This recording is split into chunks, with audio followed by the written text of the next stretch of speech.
Really honored to have with us here Professor Bingren from the UCSD, leading authority in the field of single-cell epigenomics. So a very illustrious career spanning 3 decades and focusing on the human genome and its regulatory mechanisms. Dr. Bingren is, as I said, the professor of cellular and molecular medicine at the UC San Diego, also a founding director of the university's Center for Epigenomics. His work has, as I said, spanned many decades and focused on the effects and control mechanisms of different cell types in various diseases such as neurodegeneration and cancer. He's also fellow of the American Association for the Advancements of Science and the recipient of the Chen Award for Distinguished Academic Achievement in Human Genetic and Genomic Research. That's a mouthful. Dr. Ren has also launched a biotech company, Epigenome Technologies, with the goal of harnessing cutting-edge epigenome technologies to translate scientific discoveries into tangible clinical solutions. So, Professor Ren, the floor is yours. Wonderful. Thank you, Khalil, for that kind introduction. Let me share my screen.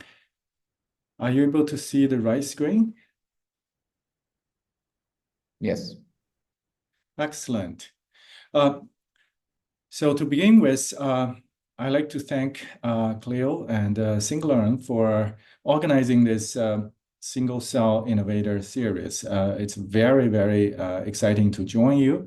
I'm pleased to share with you our research in the areas of single cell epigenome and demonstrating how this resource and tools is making profound impact in life sciences. Let's dial the clock back 75 years. In 1949, Dr. Linus Pauling and his colleagues made a groundbreaking discovery that would shape the future of medical genetics.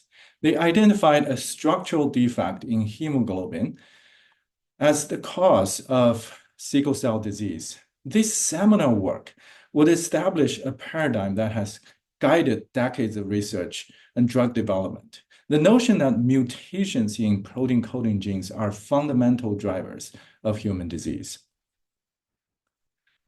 However, as our understanding of genetics deepened, it became clear that this protein-centric view was incomplete. Not all diseases are caused by mutations within protein coding regions. Early studies began to reveal that alterations in non-coding region of the genome, such as promoters and enhancers, can have profound impact on gene expression and lead to disease. For instance, mutations in promoters of beta globin gene has been implicated in certain form of beta thalassemia, and mutations in enhancers has also been linked to developmental disorders, such as Hirsch-Brown disease. The completion of the Human Genome Sequencing Project ushered in a new era of genetic analysis. In particular, genome-wide association studies have begun to uncover a vast landscape of genetic variants associated with the human disease. For instance, 98% of the risk variants associated with late-onset Alzheimer disease reside in the non-coding region of the human genome. This surprising finding has shifted our attention to understanding how non-coding DNA contribute to human health and disease, and led to the new paradigm that non-coding variants contribute to disease most likely by disrupting gene regulatory elements, but more studies are needed. Deciphering the non-coding genome's role in health and disease face many challenges. First, the complexity and vastness of the non-coding genome is one of the major obstacles. We grapple with questions such as how do non-coding variants influence the gene regulation?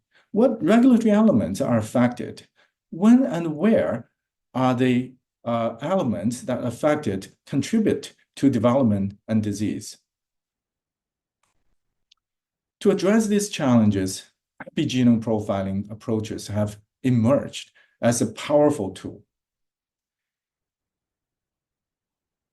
Epigenome refers to the covalent modifications to DNA or chromatin fibers, which are building blocks of genetic materials. This refers to, this typically include methylation to DNA, various histone modifications, the accessible chromatin properties, and the three-dimensional organization of the genome. Such modifications and changes are dynamic, and they take place when genes is turned on or turned off during development. In turn, they also shape the gene regulatory programs in each and every cell. Techniques such as ATAC-seq and DNA-seq for accessing the accessibility of the chromatin, whole genome bisulfite sequencing for accessing DNA methylation genome-wide, ChIP-seq for detecting the locations of histone modifications as well as transcription factor binding in the genome, as well as Hi-C, which is designed to detect the three-dimensional folding of the genome, have transformed our ability to study the gene regulatory programs and the non-coding DNA in the genome. This method allows us to identify regulatory elements, understanding their roles in gene regulation, and elucidate how their dysfunction can lead to disease. This approach has been successfully employed by ENCODE Consortium and the Roadmap Consortium for annotate the functional element of the human genome. NIH launched the ENCODE project shortly after the completion of the human genome sequencing, and I became a member of the ENCODE Consortium from then on and until it ended 2 years ago. The Roadmap Epigenome Consortium was formed in 2008, and I was also a member of this consortium. Together, we analyzed hundreds of human tissues and cell lines using epigenome profiling technologies that I just described a moment ago, identifying millions of regulatory elements in the human genome. And this comprehensive catalog has been instrumental in advancing our understanding of gene regulation. Importantly, it also provided an explanation for 80% of the heritability of human disease. One remarkable example of the therapeutic potential of this knowledge comes from the work of Dr. Stuart working at Harvard Medical School. Utilizing the catalog of cis-regulatory elements, his team deciphered the function of a region rich in risk variants associated with hereditary persistence of fetal globin. They identified this sequence as the enhancer of BCL11A gene, which encodes a transcriptional repressor of fetal globin gene expression. This discovery paved the way for the development of a novel CRISPR-based therapy. By deleting the enhancer in hematopoietic stem cells, they were able to reactivate the expression of the fetal globin gene, compensating for the defective beta globin in patients with sickle cell disease and beta thalassemia. This therapeutic approach led to the first FDA-approved CRISPR therapy, to my knowledge, offering new hope to patients and illustrating how insight into the non-coding genome can have life-saving implications. While the cataloging of cis-regulatory element has significantly advanced our understanding of the human genome, there are notable limitations in the current resource. Much of the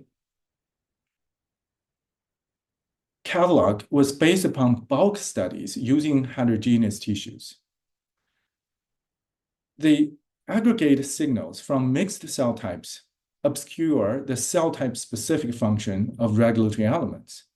Moreover, elements that are active in rare or specialized cell types are often unprecedented, underrepresented, or entirely missing from this catalog. To overcome these challenges, my research has focused on profiling the epigenome at single-cell resolution.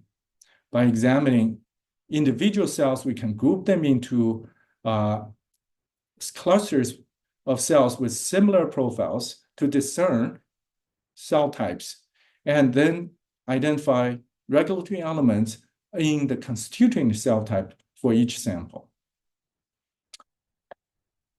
Early on, my lab adopted a powerful technology platform known as single-cell ATAC-seq, first introduced by Howard Chen, Will Greenlee from Stanford University, and Jay Shandure from Washington University. We use these tools to profile chromatin accessibility in thousands of individual cells in parallel. We set up an automated procedure to carry out this assay and developed computational tools to process and visualize the resulting data.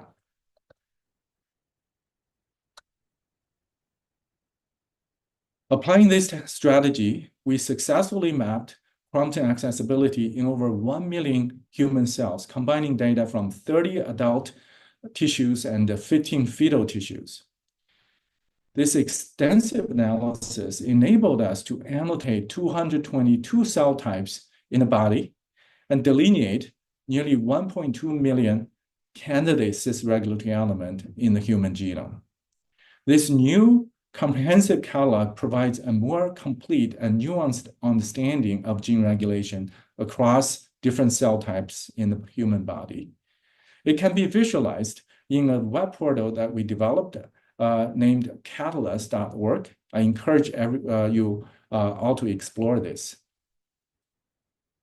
With this enriched resource, we were able to annotate the function of 3,000 disease risk variants associated with 48 disease and traits. For each variant, we could identify the likely regulatory elements affected, the transcription factors whose binding might be perturbed, the specific cell types where such disruption may occur, and the genes whose expression could be altered as a result. Let me share one example that illustrates the impact of this work. In our analysis, we discovered an open chromatin region in cardiomyocyte located within the intron of KCNH2 gene, which encode a potassium channel critical for cardiac function. Fine mapping studies highlighted 2 non-coding variants within this region as likely causal factors for atrial fibrillation, which is associated with irregular heart beating, a high risk factor for heart failure. We hypothesized that this risk variant might disrupt an enhancer element regulating KCNH2 expression in cardiomyocyte. Collaborating with Dr. Neil Chi and Andrew McCullen at UC San Diego, my group utilized human pluripotent stem cells-derived cardiomyocytes to test this hypothesis. Using reporter assays, we show that this region can activate reporters in cardiomyocyte derived from human pluripotent stem cells. The risk allele significantly reduce the activities of this enhancer. Furthermore, by deleting the enhancer, we can show that expression of a KCNH2 gene is severely reduced in the cardiomyocyte derived from the human embryonic stem cells. And this is correlated with prolonged duration of the action potential exhibited by these cardiomyocytes. These findings provide valuable insight into the molecular mechanisms underlying atrial fibrillation caused by non-coding variants in the KCNH2 enhancer. In another study, we mapped chromatin accessibility at single-cell resolution for nearly 1.1 million brain cells isolated from 42 brain regions collected from 3 phenotypically normal donors. These efforts resulted in one of the first and most comprehensive single-cell analysis of the human brain, uncovering over 500,000 brain cell type specific regulatory elements across 107 distinct brain cell types. This comprehensive catalog serves as a crucial resource for investigating the genetic basis of a wide range of neurological disorders. We used a statistical approach named linkage disequilibrium score regression analysis, introduced first by Alquist Price and his colleagues, that identify specific cell types as potentially linked to the etiology of complex trait and disease. This algorithm, as illustrated here, partition the GWAS variants according to different functional categories. In this case, we partition that into different cell type specific group of enhancers and ask which group of enhancers are explaining a significant fraction of the heritability. And that is an approach that we took. And using this strategy, we were able to identify key cell types linked to the etiology of more than a dozen different neurological disorders. For example, Alzheimer's disease, according to our analysis, is shown to have very strong association with the microglia cell type. This confirmed previous studies that have been carried out in other groups' labs, and again, suggest and confirm the value of our catalog. We then use this catalog to examine additional neurological disorders. We've found association between a range of excitatory neurons and inhibitory neurons across different brain regions with schizophrenia, the major depressive disorders, as well as bipolar disorders and many others. To delve deeper into the functional consequences of non-coding variants, we collaborated with Jingbo Shang and his student Zihan Wang from UC San Diego, who are experts in artificial intelligence. Together, we developed deep learning models using the transformer architecture to predict open Chromatin regions in different brain cell types directly from DNA sequence. Remarkably, this model demonstrated high accuracy, showing excellent correlation between the predicted and observed Chromatin accessibility across the brain cell types. We leverage these models to perform in silico mutagenesis, predicting the effect of sequence variants on Chromatin accessibility. For example, in a candidate regulatory element active in microglia, our model identified a non-coding Alzheimer's disease risk variant as potentially disruptive, while the other one in the same region as benign. This prediction was validated remarkably through independent CRISPR editing experiment performed in Dr. Yin Shen's lab at UC San Diego, showing the one that we predict to have disruptive effect indeed has consequences in terms of gene regulation in microglia when perturbed by CRISPR editing, while the other one shows no difference. These studies exemplify how combining single-cell epigenome analysis with deep learning approaches can enhance our understanding of the non-coding genome. Extending our single-cell epigenome profiling to model organisms, we conducted a comprehensive study of the adult mouse brain. We profiled over 2.3 million cells across 117 regions using single-cell ATAC-seq. This extensive data set allows us to identify 1 million candidate cis regulatory element across 275 subclasses and 1,482 subtypes of the brain cells. Comparing the annotated brain regulatory elements between mouse and human gave us a chance to examine what regulatory elements are preserved and conserved in function, while what elements are turned over in different species and may contribute to species-specific traits. We also developed machine learning models to predict open chromatin regions across different cell types. Training these models in the mouse brain cells, and we can test their predictive power in human brain cell types. While this model performed exceedingly well when trained using mouse brain cell data, their performance was slightly reduced, but still remarkable when applied to human sequences. This suggests that models captured key sequence features involved in gene regulation, but also point to species-specific differences that affect predicting accuracy. In summary, our study exemplifies how combining single-cell epigenome analysis with machine learning approaches can enhance our understanding of the non-coding genome.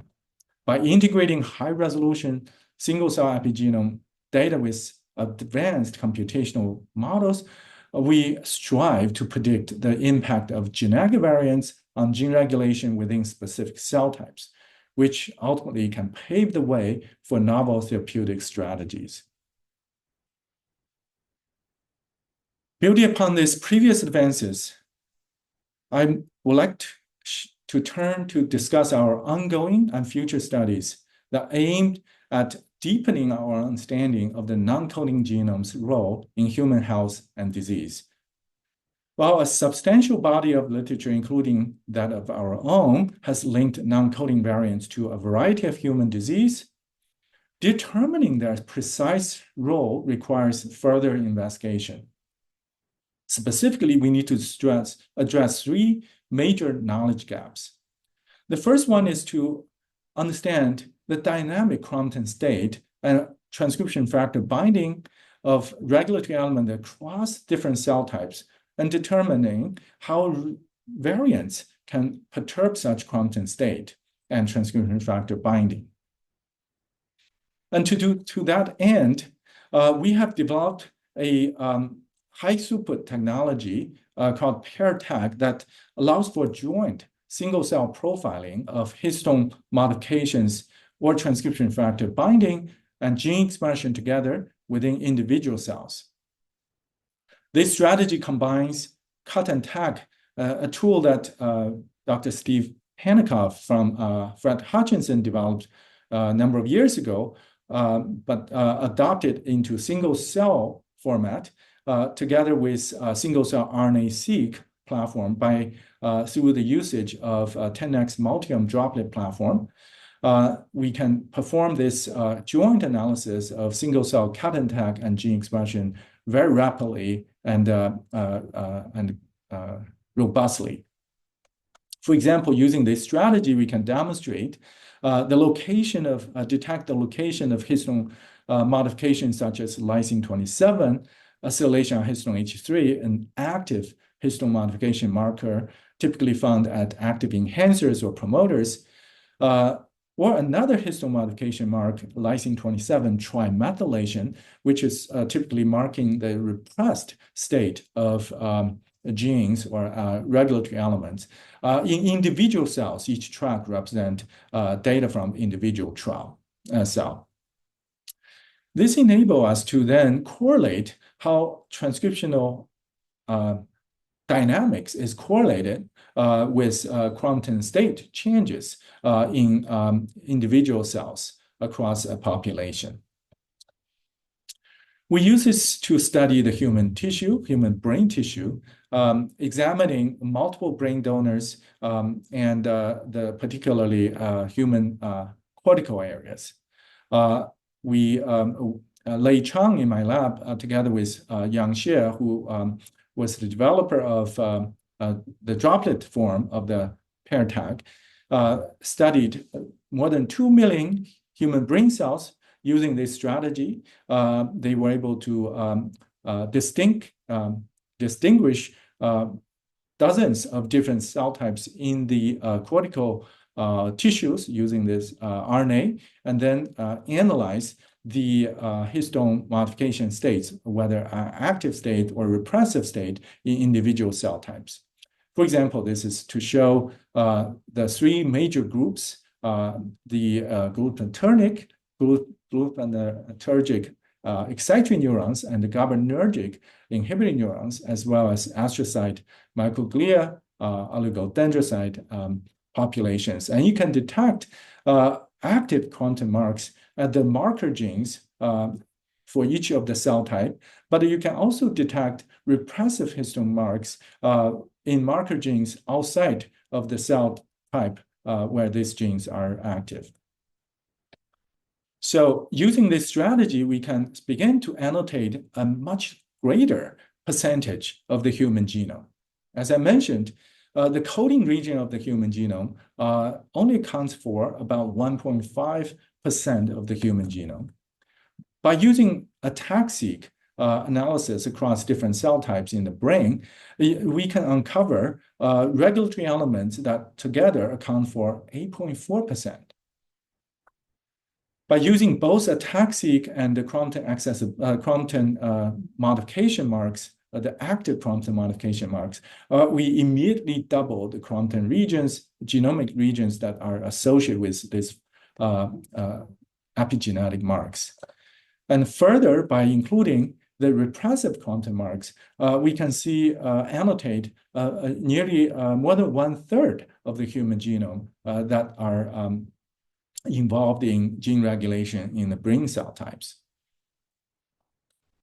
The next bottleneck that we need to address is to answer the question, what genes are turned on or off by the candidate regulatory element, which frequently are located hundreds of kilobase away from the genes that they target and not necessarily regulate the nearest gene. How do we approach this problem?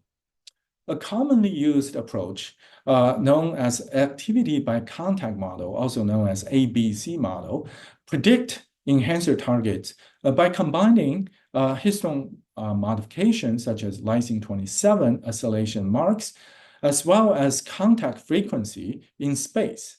So what is contact frequency? Well, Chromatin fibers are folded in complex hierarchical structure inside the nucleus. That's how you can convert 2 million long Chromatin fiber into a entity within the 10 micron nuclear space. And that hierarchical folding provide opportunities for distal elements to interact with their target genes in space, despite that they are located far away in linear DNA sequence. So the score called ABC score essentially take into consideration of both the histone modification levels as well as the long-range contact probability to give a prediction of where what gene is most likely targeted by a particular enhancer. But how do we map the three-dimensional Chromatin structure?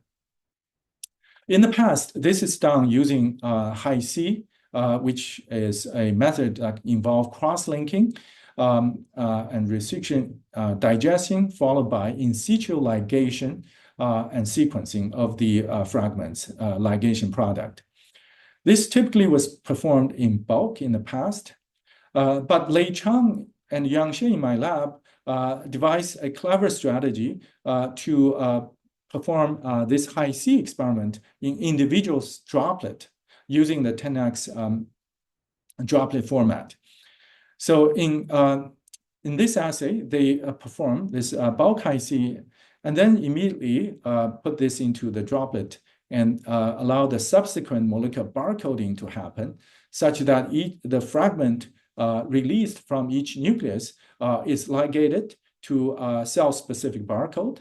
And that is then allow us to distinguish from sequencing which cell these Chromatin conformation assays come from. This method, compared to other single-cell-based Hi-C detection method, features two notable advantages. One is that it is very cost-effective and fast. For example, compared to other method, our method is actually completed within a single day. From beginning to end, it takes about 10 hours, while other method typically can last days and even weeks. Secondly, it's also very high throughput.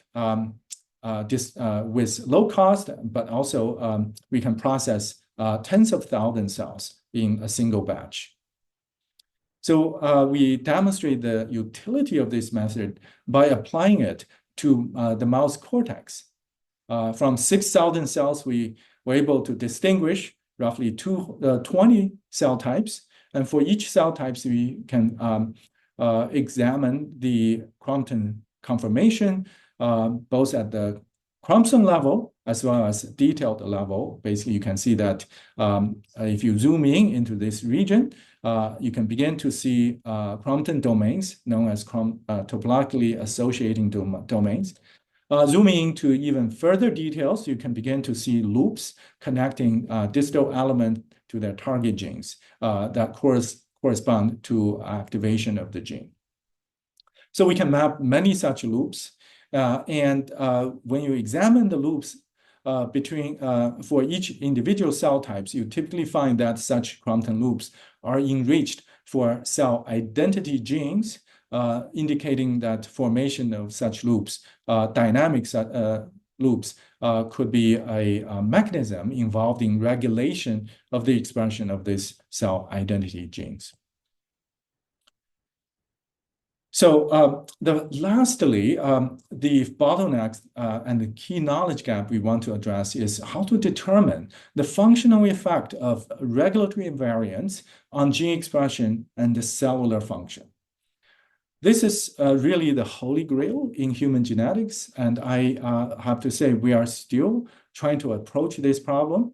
And our approach is to use large data and deep learning models to generate predictive model that can take sequencing as input and determining chromatin state and transcription levels across diverse cell types. I demonstrated how we managed to build models to predict open chromatin across different cell types. The next challenge is to predict transcription levels across different cell types using DNA sequence as input.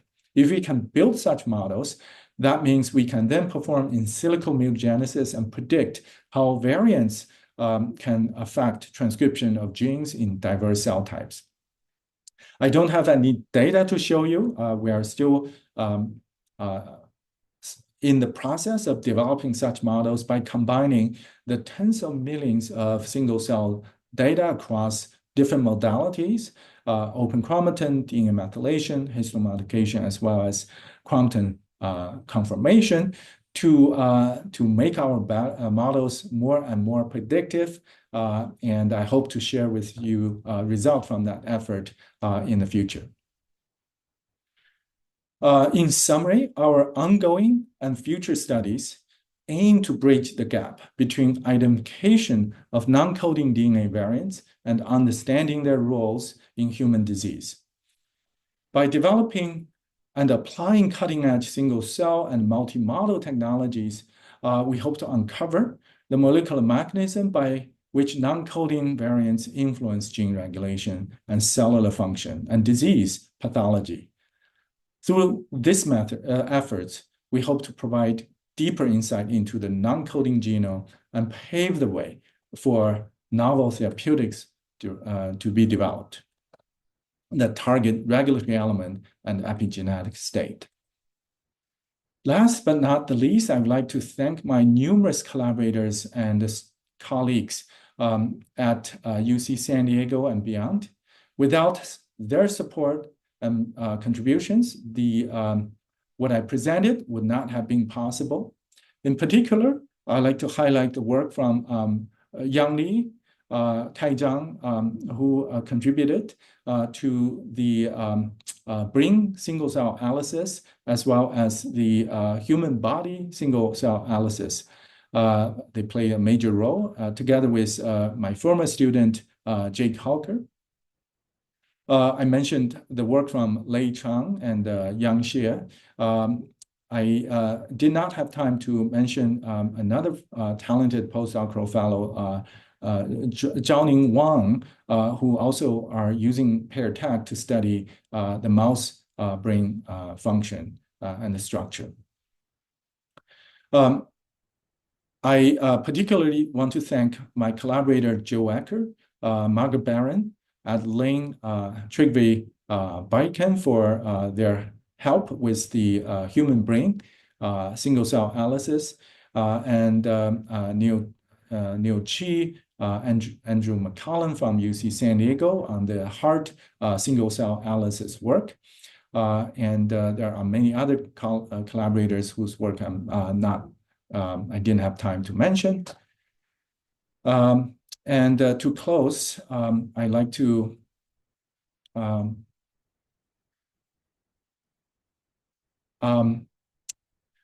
specifically highlight UC San Diego Center for Epigenomics.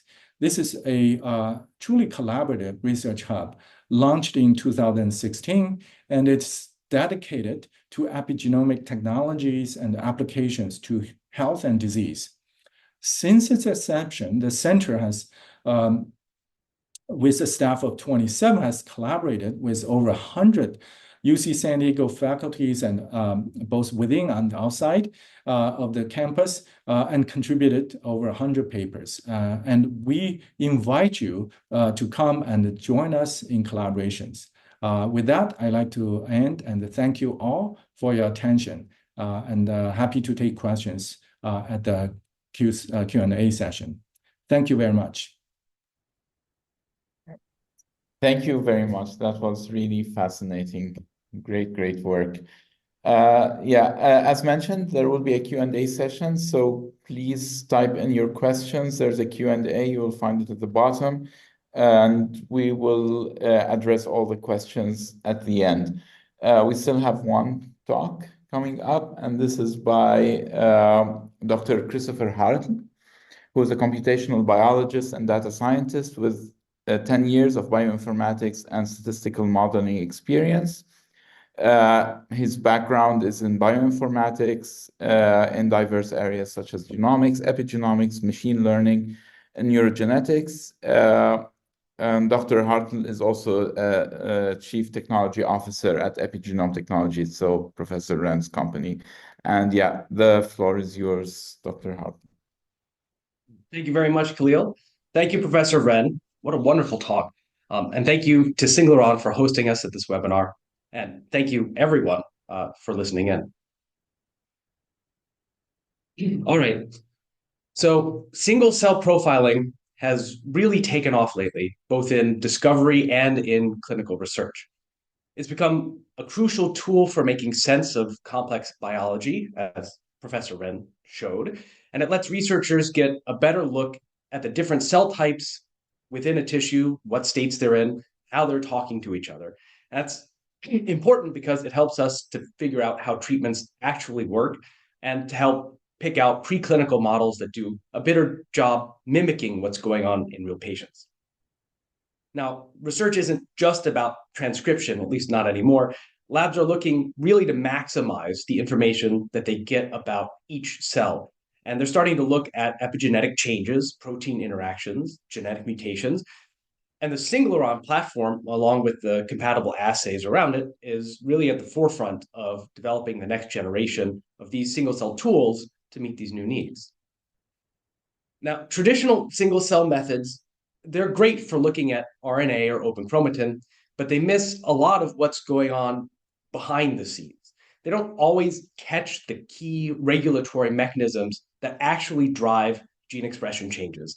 And if we really want to understand how genes are regulated, especially with complex disease, we've got to profile those layers of epigenetic information.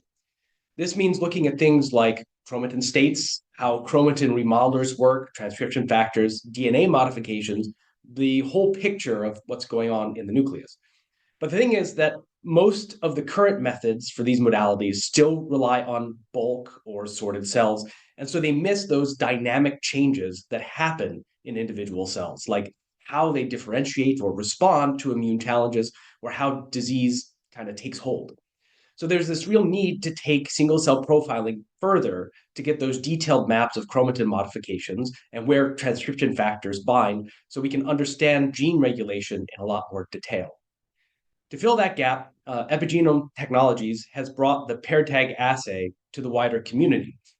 it's all about getting more out of your single cell data, profiling RNA and DNA-bound proteins together. That means key epigenetic marks like histone 3, lysine tails, K27 acetylation or trimethylation, as well as chromatin remodelers like polycomb or transcription factors. And paired tag lets you do this directly from complex tissues without needing to sort the cells first. And it's really flexible because it uses antibodies to target proteins. You can target a wide range of chromatin features and factors, which makes paired tag super adaptable to all kinds of research questions and tissue types. As single cell research keeps evolving, what's really exciting is that paired tag is proving to be super versatile across a whole bunch of different systems. It's not just limited to a single platform. It is compatible with different single cell setups like microwell systems, including the Singleron scope chip. And it's this versatility that makes it such a great tool for so many different single cell studies. One of the great things about paired tag is how easily it fits in with big single cell atlases that have already been developed, like those that Professor Wren talked about. The RNA data from paired tag samples matches up almost perfectly with the well-known 10x PBMC3K dataset. And we see this also for other tissue types such as brain. And that means you can tap into the existing atlases and add unique multiomic modalities that paired tag brings onto those atlases. And when you combine these joint RNA and epigenetic profiles with what's already out there, you can get a much more complete picture of how cells and rare cell types are interacting and functioning. This means that paired tag also makes it possible to find those rare cell types and subpopulations that might be hidden in complex tissues, like in Alzheimer's affected brain. With this technology, we've been able to create a detailed cell-specific epigenetic map of the Alzheimer's disease brain. It's an advance because it means that you can see sometimes subtle changes in the chromatin landscape that bulk methods might completely miss. And that's pretty valuable when it comes to understanding how rare but important cell populations play a role in how the disease progresses. And paired tag also facilitates direct comparisons with bulk datasets, enabling deconvolution of complex epigenetic signals down to the level of individual cell types. Here we see microglia-specific activation at the TYRO-BP locus, a key marker and a player in immune function within Alzheimer's pathology. This kind of cell-level insight allows researchers to explore how specific cell populations contribute to broader disease mechanisms, providing a deeper understanding of the molecular drivers of Alzheimer's disease or other diseases. We can bridge the gap between bulk and single cell, offering a more nuanced perspective on gene regulation of the disease brain development and other tissues. Now, paired tag gives this really clear, detailed view of gene regulation shifts in Alzheimer's disease, right down to the single cell level. And what the data shows is that there are thousands of genes that are behaving differently across different cell types in the Alzheimer's brain, making it clear how the disease impacts gene activity. Even better, the patterns that we see here in our data, this is the parietal cortex, they line up very well with what was already found in the frontal cortex. And these changes are consistent across different brain regions and likely form some kind of a robust cortical pathological signature of disease. But with paired tag, it's not just about gene expression. Paired tag has also uncovered major shifts in chromatin states in Alzheimer's affected cells, showing where and how genes are being turned off or on in new ways. And this gives us some important clues about how gene regulation is getting disrupted in Alzheimer's, especially when we drill down into specific cell types. So using Chrome-HMM, which is a hidden Markov model to detangle chromatin states from raw tracks of histone modifications, we mapped out the chromatin states in Alzheimer's disease samples and cell types. And we were able to see which regions were active, which were repressed, and which regions of the genomes were kind of in between or bivalent. It's a detailed look at how the organization of DNA changes in Alzheimer's disease, and it helps to see how gene regulation might be shifting as the disease progresses. We also used LD score regression, which uses summary data from GWAS to see how the genetic risk for Alzheimer's disease lines up with these different chromatin states. What we found is that a lot of the Alzheimer's disease risk is tagged by active regions in microglia, and not just active transcribed regions, but weak transcriptional regions or enhancer regions, and these are specifically in microglia. This tells us that the genetic risk for Alzheimer's, which was already known, but that it's probably tied to the active areas of microglia that are linked to their propensity to become active or to carry out immune functions. And it shows how important it is to understand the epigenetic context when you're looking at the genetic drivers of diseases like Alzheimer's. But beyond just looking at the genetics, PairTag also revealed some pretty big changes in histone acetylation deposition in excitatory neurons, which points to altered acetylation patterns, that is, altered activation within that cell type in Alzheimer's. By combining our PairTag data with bulk data from the cortex and from iPSC-derived cells, we pinpointed regions that are typically repressed across neuronal cell types and brain regions. But when we looked at K27 acetylation levels within these areas, we saw something. Normal brains keep these regions quiet and repressed, but Alzheimer's disease samples, there's a big spike in the deposition of K27 acetylation. And so these normally silenced areas in excitatory neurons seem to be kind of waking up or becoming de-repressed in Alzheimer's disease brain, suggesting that there are some big shifts in how the epigenome is being regulated and how genes are being controlled. PairTag also showed that this change in acetylation is mostly happening in excitatory neurons. When we looked at other cell types like astrocytes, oligodendrocytes, and inhibitory neurons, we found that they either kept those repressed regions quiet or they showed similar changes in both Alzheimer's disease and control samples. But in excitatory neurons, we see a big Alzheimer's specific jump in lysine 27 acetylation activity in regions that are normally quiet. This tells us that excitatory neurons might be especially vulnerable to these changes, and it could be a big part of why Alzheimer's disease progresses the way that it does. Looking ahead, there are some exciting directions for where we think single-cell multiomic profiling is going.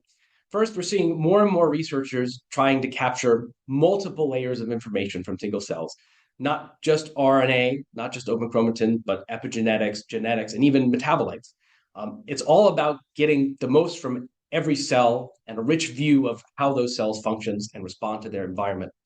Another big area is linking molecular profiles directly to cellular assays. That means combining things like cell shape or physiology or reporter systems with single-cell multiomic data to see how cells are responding in real time.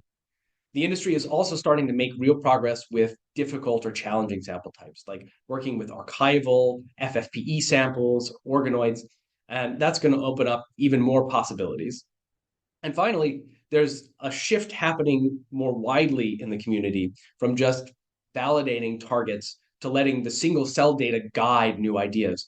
So instead of starting with a specific target, scientists are starting to use this data and combining it with machine learning to discover new pathways directly from the cellular data, which can lead to new approaches for treating diseases. So just to wrap up, there are a few things that make PairTag really stand out. PairTag looks both at single-cell cut and tag and RNA at the same time, which means you can get detailed insights into DNA binding events, similar to ChIP-seq, but at a single-cell level. Plus, the RNA profiling lets you figure out what types of cells you're looking at and how regulatory sequences are interacting with their target genes. This combined approach is really powerful for understanding the epigenetic changes behind how cells behave. And it's useful for everything from studying development to figuring out what's going wrong in disease. The future for these kinds of tools is looking really bright. With innovations like PairTag, we're set to dive deeper into biological complexity, which could open up a whole host of new possibilities for discovery. As we keep pushing what's possible with single-cell technology, Epigenome Technologies is here to partner with you and other labs in developing the next wave of assays. Our PairTag services and PairTag plus bulk services, or even our kits that we offer for your own lab to use, we really want to help researchers get those deep joint multiomic insights. We also know that compatibility matters. So we work closely with our partners to adapt our tools to fit into their workflows. And if you have a unique research need, always open to creating customized experiments that get you the answers you need. Whether you're working on the basics of biology or diving into a more applied research, we can help. Thank you all for listening, and I'm happy to take any questions that you have. Thank you very much. This was very interesting. I have a question, naturally, because I'm from Singleron. I'm interested in what you said. So you said that this pair tag works with our platform. Well, yes, pair tag is compatible with the Singleron platform. Okay, but I'm trying to think. So you said it's similar to CytSeq. That's what I understood as well from how it works. So you would have the antibodies with the tag, you would incubate them with the nuclei, and then you would have your library. So you're correct that you're incubating nuclei with an antibody, but the antibody is not quite like CytSeq, so it's self-tagged. Okay. What is used is with cut and tag, which will deliver a transposon to the place where it is bound. So your antibody is binding to a protein, which itself is bound to DNA, and it's the DNA that gets an insert placed into it. All right. Okay. Interesting. Okay. Yeah, seems very nice. Okay, so we have some questions here. I will read them out. The first question says, can the single-cell atlas and mapping data be used to discover potential drug candidates targeting non-coding DNA? And how far away are we? Well, I'm happy to give a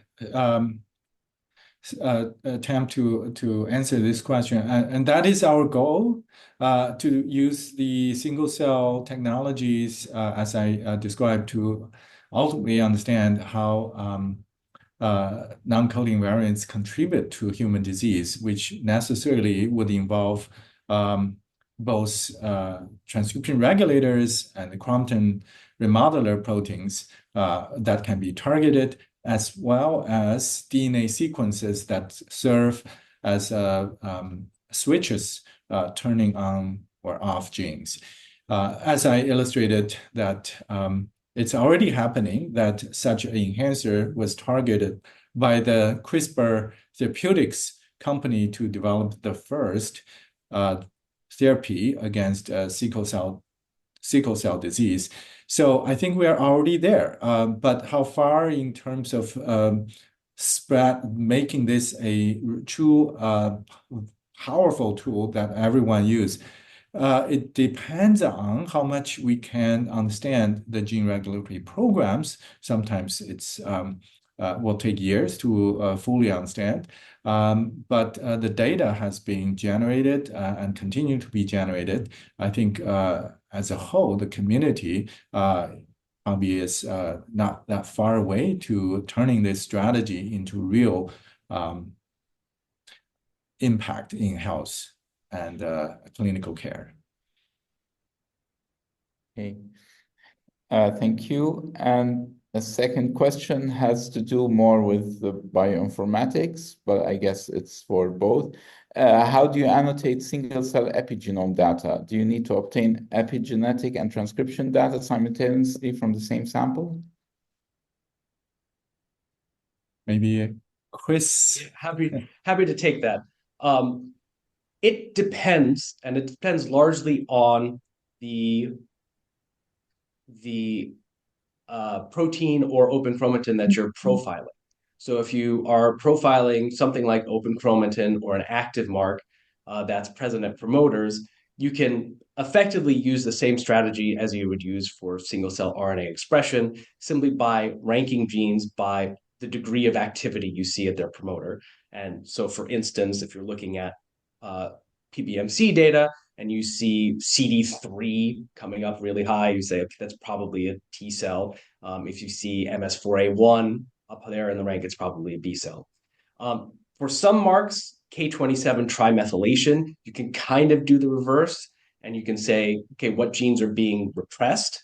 But that's more or less the limit. If you're looking at something like, I don't know, K18 acetylation We don't really know how to annotate that. If you're looking at a transcription factor, maybe you can use promoters, maybe not. It depends on the sparsity and the factor itself. If you're looking at something like structural, like CTCF or cohesin, then you really do need the RNA to determine the cell type. Okay, thank you very much. I had also one question about the 3D structure, because this is something quite complex, and it was always one of the things that astounded me, that kilobase is away and they are still interacting with each other. And this Droplet Hi-C looks like a very nice technology. Would we gather enough information that we would not need the 3D structure at one point, where we can predict, based on other information, which epigenetic modifications are activating or enhancing the expression of some genes? Oh, Cleo, that's a great question. I think a lot of people have attempted to use epigenetic profiles to predict the 3D conformation. I think there have been a lot of successes.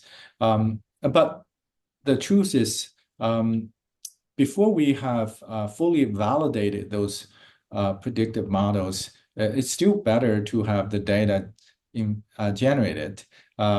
I think there is going to be a long time before we fully understand what contributed to the 3D conformation. We know it's highly dynamic and cell type specific, and even within the same cell, different cell cycle, it changes drastically from one cell phase to another cell cycle phase.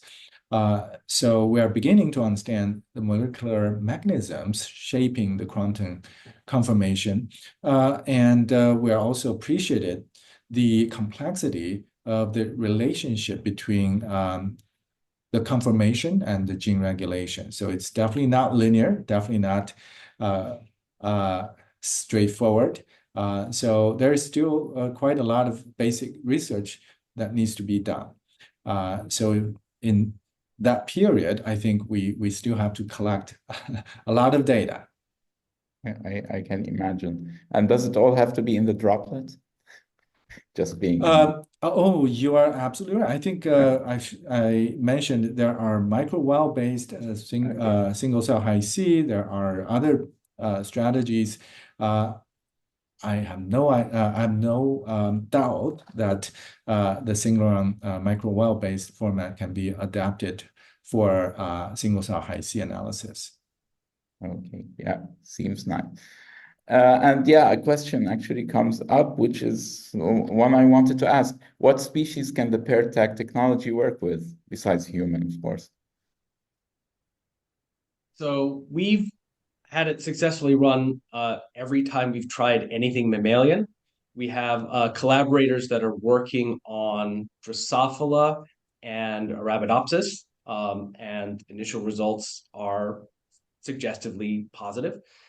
So yeah, we think because it's using a general purpose transposase that is the foundation of ATAC-seq, it basically your limiting driver is the antibody that you're putting with. So if you kind of get an off-the-shelf antibody, the big question is that antibody going to be sensitive to your target and your species?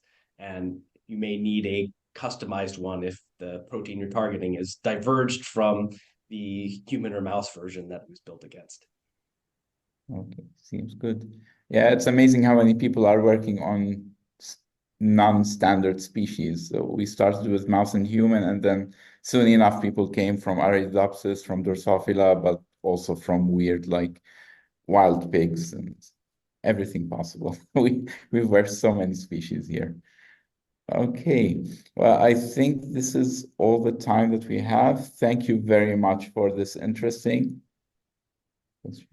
My pleasure. Thanks for hosting this webinar, and wish everyone the best luck, and talk to you later.